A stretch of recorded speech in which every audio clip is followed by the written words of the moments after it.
आज मैं आपको बताऊंगा कि आर स्टूडियो ऐप को यूज़ करते हुए आप किस तरह अपनी जो गिटहब रिपॉजिटरी है उनको कैसे पुश और पुल कर सकते हैं। और गिटहब रिपॉजिटरी को क्लोन करना हो या आपने किसी अपने कंप्यूटर के ऊपर पीसी है उसको गिटहब के ऊपर उसके साथ कनेक्ट करना हो तो वो कैसे करेंगे। तो अभी मैं ऐसे करता हूँ कि मैं जाता हूँ अपनी गिटहब रिपॉजिटरी पे जो मैंने पहले बनाई हुई है।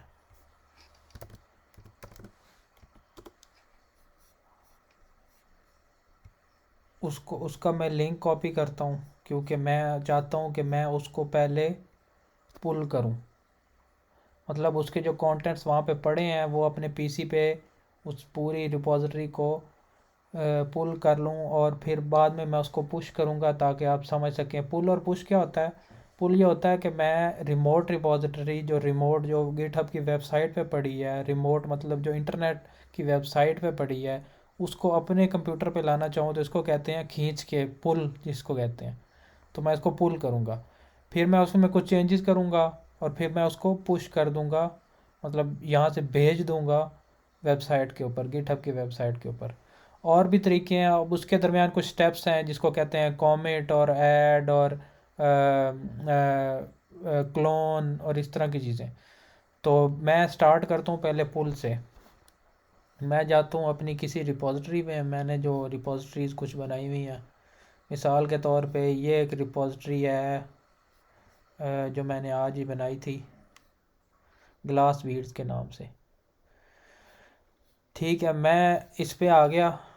आप अपनी रिपॉजिटरी बनाना चाहें तो आप ख़ुद भी बना सकते हैं या ऐसा करते हैं कि मैं आपको तरीका वैसे बता देता हूँ कि कैसे आपने रिपॉजिटरी बनानी है। यहाँ पे आपने अपनी प्रोफाइल में जाना है। प्रोफाइल बना के फिर आपने यहाँ पे ये प्लस पे क्लिक करना है। यहाँ पे आपने करना है न्यू रिपॉजिटरी। यहाँ पे आप उसका कुछ नाम लिखेंगे, फिर आपने उसको पब्लिक या प्राइवेट करना हो ये कर दें। और उसके बाद इनकी ज़रूरत नहीं है, बस आप यहाँ से क्रिएट रिपॉजिटरी कर लेंगे। फिर इसके बाद आप जो है ना वो इस तरह का आपके पास पेज आ जाएगा जिसमें आपको रिपॉजिटरी नज़र आ रही होगी। तो आपने उस पर जाना है, फिर आपने यहाँ पे क्लिक करना है। तो उसमें आपको एच टी टी पी की भी आ गई होगी, एस एस एच और इस तरह की ज़्यादातर जो है ना एच टी टी पी से यूज़ होती है। तो मैं इसको कॉपी कर लेता हूँ। फिर मैं जाता हूँ आर स्टूडियो में। वी एस कोड वगैरह का ट्यूटोरियल मैं किसी और दिन बनाऊँगा, अभी मैं इसको ये बनाना चाहता हूँ। अच्छा, मैं आर स्टूडियो में आ गया। इसको मैं इसका स्टेशन ना नए सिरे से शुरू करता हूँ।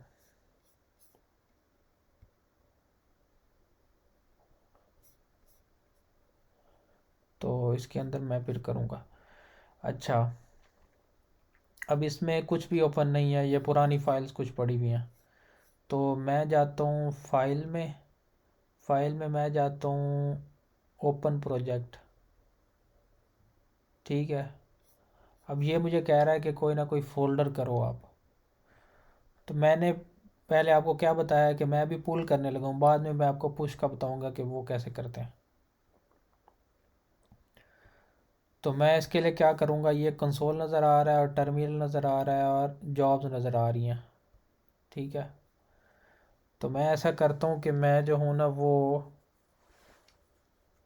पुल करने के लिए यहाँ पे टर्मिनल में लिखूँगा। मैं उस लोकेशन पे पहले जाना चाहता हूँ जहाँ पे मेरी पहले रिपॉजिटरी मैंने रखी हुई है, वो वाली पहले मैंने पुल की हुई थी और उससे पुश कर रहा था। तो मैं इसका पाथ देखना चाहता हूँ, वो मैं देख लेता हूँ पहले। आप किसी भी जगह पे कर सकते हैं। डॉक्यूमेंट्स के अंदर जो है ना मैं था, मैं पहले उधर चला जाता हूँ। डॉक्यूमेंट्स, हाँ यहाँ पे इसके अंदर। अच्छा, मैं यहाँ पे लिखता हूँ गिट पुल। फिर मैं यहाँ पे पेस्ट करता हूँ वो लिंक जो मैंने कॉपी किया है अभी। ये उस रिपॉजिटरी का लिंक है। मैं इसको एंटर करता हूँ तो ये कह रहा है कि नो, इस तरह की कोई रिपॉजिटरी नहीं है। नॉट ए गिट रिपॉजिटरी और any of the parent directories. ये मुझे क्यों एरर दे रहा है। मैं पहले देख लेता हूँ कि मेरा गिट जो है वो कनेक्ट हुआ हुआ है। हाँ वो तो ठीक है। तो इसका एक और तरीका करता हूँ मैं कि मैं जो हूँ ना वो अगर न्यू प्रोजेक्ट करूँ तो ये मुझे कह रहा है कि वर्जन कंट्रोल एग्जिस्टिंग और न्यू। तो मैं अगर वर्जन कंट्रोल पे जाता हूँ यहाँ पे फिर वो मुझे दो ऑप्शन दे रहा है, गिट और सब वर्जन। मैं गिट पे करता हूँ। यहाँ पे मैं गिट रिपॉजिटरी का लिंक दे देता हूँ। फिर मैं यहाँ से ब्राउज़ करता हूँ कि मैं इसको कहाँ पे पेस्ट करना चाहता हूँ। ठीक है। तो इस तरह भी आप जो है ना वो किसी भी रिपॉजिटरी को यहाँ से आप जहाँ से करेंगे क्रिएट प्रोजेक्ट, तो आपकी वही रिपॉजिटरी जो है वो यहाँ पे ओपन हो जाएगी। ठीक है। तो मैंने इसी तरह ये वाले स्टेप्स फॉलो करके तो मैंने उस अपनी रिपॉजिटरी को यहाँ पे किया हुआ है पहले। तो मैं उस रिपॉजिटरी में पहले जाता हूँ न्यू ओपन प्रोजेक्ट करके। अगर आपने नई रिपॉजिटरी बनाई है और फिर आप चाहते हैं कि यहाँ पे आर स्टूडियो में आप उसको ओपन करना चाहें तो उसके ये स्टेप हैं। क्या स्टेप है? यहाँ पे जाएं, यहाँ पे करें न्यू प्रोजेक्ट, फिर वर्जन कंट्रोल, गिट, और यहाँ पे उस रिपॉजिटरी का जो आपने लिंक कॉपी किया हुआ है उसको पेस्ट कर दें। ठीक है। वो खुद ब खुद उस रिपॉजिटरी का नाम आपको दे देगा। फिर आप यहाँ पे वो जगह दिखा दे सकते हैं उसको कि कहाँ पे आपको वो एक किस्म का फ़ोल्डर बन जाएगा। जैसे मेरा ये फ़ोल्डर बना हुआ है ना, इस तरह का आपका फ़ोल्डर बन जाएगा और वो सारी रिपॉजिटरी की फ़ाइल्स इसी तरह आ जाएंगी जैसे ये यहाँ पे मुझे शो हो रही है। तो पहले मैंने ये काम किया हुआ है इसलिए मैं वापस जाता हूँ। अब मैं ओपन प्रोजेक्ट करता हूँ। मैं उस प्रोजेक्ट में चला जाता हूँ जो मैंने ये वाले काम करने के बाद किया। अब मैं वहाँ पर हूँ। तो अब मैं कोशिश करता हूँ कि मैं जो हूँ वो टर्मिनल में जाके गिट पुल करूँ। गिट पुल, ये मतलब अब मेरी चीज़ें वहाँ पे पड़ी हैं वेबसाइट पे गिटहब पर। अब मैं ये चाहता हूँ कि उनकी चीज़ों को, सारी चीज़ों को, जो फ़ोल्डर मैंने यहाँ पे इसी नाम का बनाया हुआ है और मैंने उस उधर कुछ चेंजेस किए हैं किसी दूसरे कंप्यूटर के ऊपर, तो मैं उनको पुल करना चाहता हूँ। तो मैं यहाँ पे करता हूँ गिट पुल। अब इसने गिट पुल कर लिया। और ये देखा आपने, ये इसकी वजह से कुछ इसमें फ़ाइल्स में चेंजेस आई है। जैसे ये पहले ये पिछली कुछ डेट्स की हैं, अप्रैल 8 2022, और ये कोविड पाए ये अभी अभी के टाइम के ऊपर ये आ गई है। इसका मतलब है कि ये उसने पुल कर लिया। मेरी सारी फाइल्स जो गिटहब पर पड़ी हैं और जो इधर इस टाइम मेरे पीसी पर हैं, ये दोनों बराबर हैं इस टाइम। ठीक है। अब मैं कोई फ़ाइल ओपन करता हूँ। अब मैं आपको बता दूँ, ये था पुल, मतलब अपनी तरफ खींचना। अब मैं पुश करने के क्या करूँगा, मैं यहाँ पे कुछ लिखता हूँ इंपोर्ट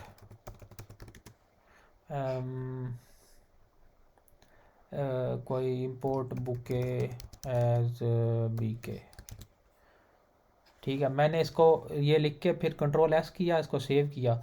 जैसे ही मैंने इसको कंट्रोल एस किया तो ये आ गया यहाँ पे जो इन्वायरमेंट हिस्ट्री, और इसमें जो गिट है ये आपको शो होगा जब आप अपनी वो न्यू प्रोजेक्ट करके और आप सारा कुछ कर लेंगे। उसके बाद आपको ये टैब्स में गिट शो हो जाएगा।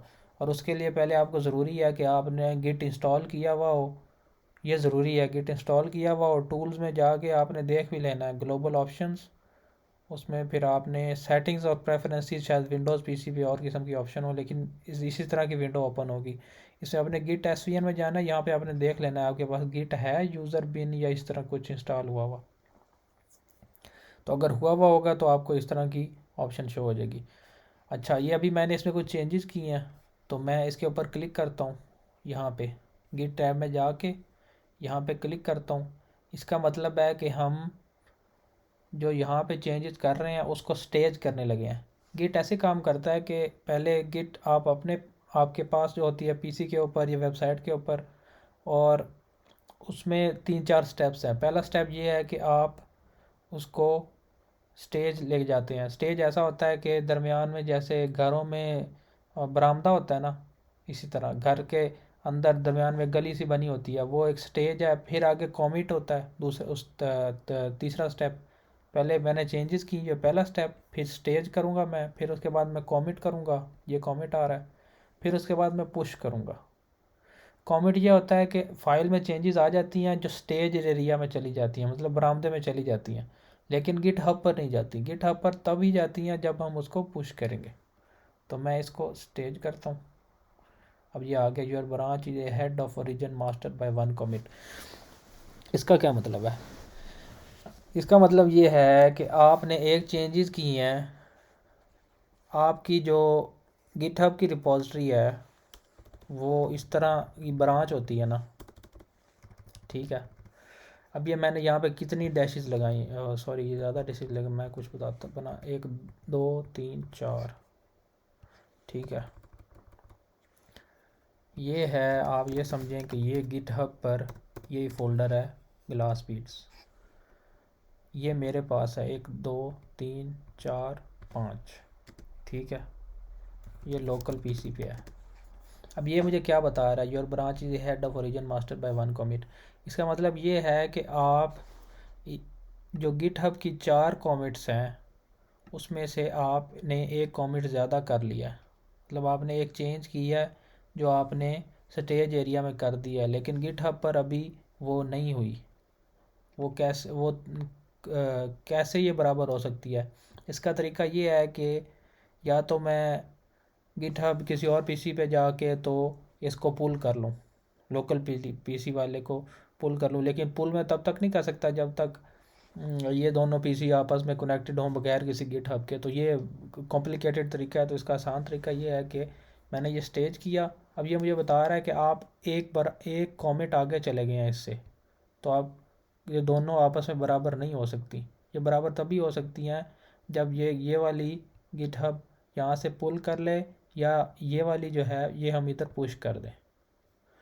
तो मैं ये करने लगूँ कि मैं लोकल पीसी से गिटहब पे पुश करने लगूँ। तो मैं यहाँ पे क्लिक करता हूँ कॉमिट। अच्छा, ये अब उसने मुझे दिखा दिया यहाँ पे इंपोर्ट बुक है, ये चेंज हुई है और यहाँ पे हमने कॉमिट मैसेज लिखना है। ये ज़रूरी है, इसके बगैर नहीं होता। कमेंट मैसेज कुछ भी आप लिख सकते हैं कि आपने क्या चेंज किया था, आपको या आपको याददाश्त रहे। तो मैं कमेंट करता हूँ, ये आ गया 1 फाइल चेंज 1 इंसर्शन, मतलब एक चीज़ चेंज हुई है और ये उसने हमें बता दिया कि ये कॉमिट का कोड है। इससे हमें ये पता चल जाता है कि हर कॉमिट का अलग अलग कोड होता है, हर एक कॉमिट का अलग अलग कोड होता है। इससे हमें ये पता चल जाता है कि इस कोड से हम ये भी देख सकते हैं, अपनी हिस्ट्री देख सकते हैं कि ये वाला कॉमिट कब हुआ था। और अगर हम कॉमिट ना भी ऐड करें तो उसके बगैर हमें इस लॉग कोड से पता चल जाता है कि ये वाला कॉमिट हुआ है और ये वाला इसका कोड है। अच्छा, अब हमने कॉमिट कर दिया। मैंने आपको बताया था कि पुश किए बगैर उसको नहीं पता चलेगा। तो मैं इसको पुश कर देता हूँ। अब इसने सारी चेंजेस जो मैंने अभी लैपटॉप के ऊपर की हैं ये इसने गिटहब पे फॉरवर्ड कर दी हैं। अब ये उसकी हेड और मास्टर ब्रांच में चली गई हैं। हेड और मास्टर ब्रांच क्या होता है वो मैं बताता हूँ आपको। हेड और मास्टर ब्रांच ये होता है कि जैसे मिसाल के तौर पर ये अभी गिटहब की हेड है, ये वाली जो, ठीक है। तो अगर मैं इससे ब्रांच निकालना चाहूँ, मैं आपको यहाँ पे कैसे शो करूँ। हाँ, ये मैंने इससे ऊपर एक ब्रांच निकाल ली हेड से। हेड होती है मेन ब्रांच जिसको मेन या मास्टर कहते हैं, ठीक है। उससे मैंने ये ऊपर एक ब्रांच निकाली। वो ब्रांच निकालने के लिए भी कोड होता है, लेकिन अभी मैं उसको उस बारे में नहीं जाता, वो किसी और दिन बनाएंगे। तो अब क्या हुआ है, अब ये देखें हमारे पास कोई भी ऐसा ऑप्शन नहीं आ रहा। इसका मतलब है कि हमने ये जो डैशेस लगाई थी, ये वाली 4, ये भी 5 हो गई हैं और ये भी 5 हो गई हैं, ठीक है। इसका मतलब है कि अब हम बराबर हो गए, लोकल वाले और गिटहब की वेबसाइट वाले। अभी मैंने तो कुछ सेकंड पहले ही फॉरवर्ड किया, तो मैं ऐसा करता हूँ गिटहब की अभी जाता हूँ यहाँ पे इस पे वेबसाइट पे मैं आ गया हूँ उसी रिपॉजिटरी में गिटहब पे। तो मैं इसको रिफ़्रेश करता हूँ, देखता हूँ जो मैंने पुश किया वो यहाँ पे आ गया कि नहीं। ये देखें, ये आ गया, ये लिखा हुआ है 2 मिनट्स अगो, और जो मैंने कमेंट लिखा था वो ये लिखा हुआ आ गया, एडिट बुके 2 मिनट्स अगो। तो इसी तरह ये सिंक होता है आपस में, लेकिन इसको ज़रूरी है कि आपकी जो कॉमिट्स हैं वो दोनों के बराबर हों। और कॉमेंट्स भी बराबर हों, और उसके अलावा आपको ये भी पता हो कि आपके जो आप जब पुल कर रहे हैं या पुश कर रहे हैं तो आपको पता हो कि आप दोनों कॉमेंट्स में बराबर चल रहे हैं। अगर कोई पीछे रह गया तो वह दूसरे से पुल करके अपने आप को दूसरे के बराबर कर सकता। तो इसको मैं अभी सेव करता हूँ। अब ये मुझे फिर दिखाएगा, जब मैं इसको सेव करूँगा ना ये यहाँ पे फिर आ जाएगा। तो मेरे ख्याल में मैं अभी इसको नहीं करता, क्योंकि आपको ट्यूटोरियल तो मैंने सारा बता दिया, ये मुझे उसकी ज़रूरत नहीं है। ठीक है। अच्छा, उसके अलावा क्या था? उसके अलावा था गिटहब की। अच्छा, ये मैंने तरीका बताया आपको आर स्टूडियो से बगैर किसी कोड के। इसका दूसरा तरीका ये है कि आप जो है वो यहाँ से भी कर सकते हैं।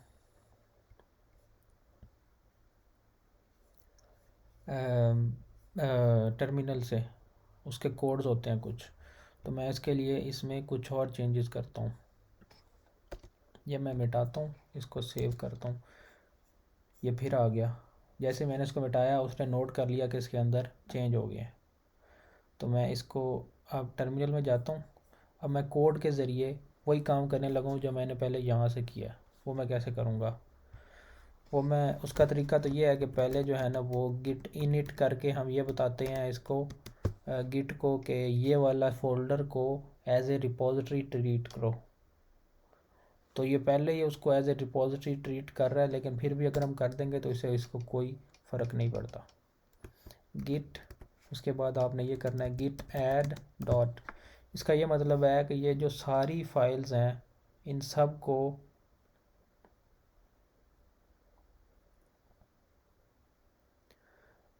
को गिटहब में हम पुश करने के लिए हम ऐड कर देते हैं स्टेजिंग एरिया में सारी फाइल्स, फोल्डर के अंदर जो भी फाइल्स हैं। तो मैं इसको करता हूँ कि ये इसको ऐड कर दे। अब उसने ऐड कर दिया। अभी हम कमेंट पे नहीं पहुँचे। पहले मैंने बताया उसको कि हम गिट रिपोजिटरी इनिशियलाइज करने लगे हैं, फिर उसके बाद हमने उसको बताया कि हमने सारी फाइल्स ऐड कर रही हैं इस फोल्डर के अंदर। अच्छा, फिर उसके बाद हमने अब कॉमिट करना है गिट कॉमिट डैश एम। फिर उसके बाद हमने इसमें इन्वर्टेड कोमास में अपना लिखना है bouquet edited commit message git commit dash m bouquet edited, enter. ठीक है, अब हमारा ये कॉमिट हो गया। अब हमने, आपको याद होगा, कॉमिट के बाद हमने पुश करना है। तो पुश कैसे करना है? Git dash u dash origin dash master. मैं मास्टर लिखने लगा हूँ क्योंकि मेरी इसमें जो रेपो है इसके अंदर जो मास्टर मेन ब्रांच है उसका नाम मास्टर है। तो न्यू जो रिपोजिटरीज हैं उनमें मेन जो हेड ब्रांच है उसका नाम मेन अब हो गया। तो मैं इसको एंटर करता हूँ। ये मुझे क्या ऑप्शन दे रहा है? गिट, हाँ ये मैंने गलती कर दी है, गिट पुश करना था। कॉमिट के बाद आपको याद होगा कि हमने पुश करना होता है। मैंने पुश कर दिया। अब देखें सारी मेरी चेंजेस जो हैं वो उस पर चली गई। अब इसमें कितने सेकंड हुए हैं? कुछ ही सेकंड हुए हैं। हम जब उधर जाएंगे ये हमें दिखा देगा कि हमने चेंजेस कर लिए हैं उधर। देखें 1 मिनट अब वो आ रहा है। हमने इसी फाइल में चेंजिंग की थी ना, इसलिए वो वाली वैसी की वैसी है और बाकी सारी वैसी की वैसी हैं, जो हमने इसमें कोई चेंज नहीं की। तो ये बड़ी कमाल की चीज़ है कि जो हमने एडिटेड की होती है वो उसी को ही सिर्फ अपडेट करता है गिट। तो ये था इसका ट्यूटोरियल। Thank you.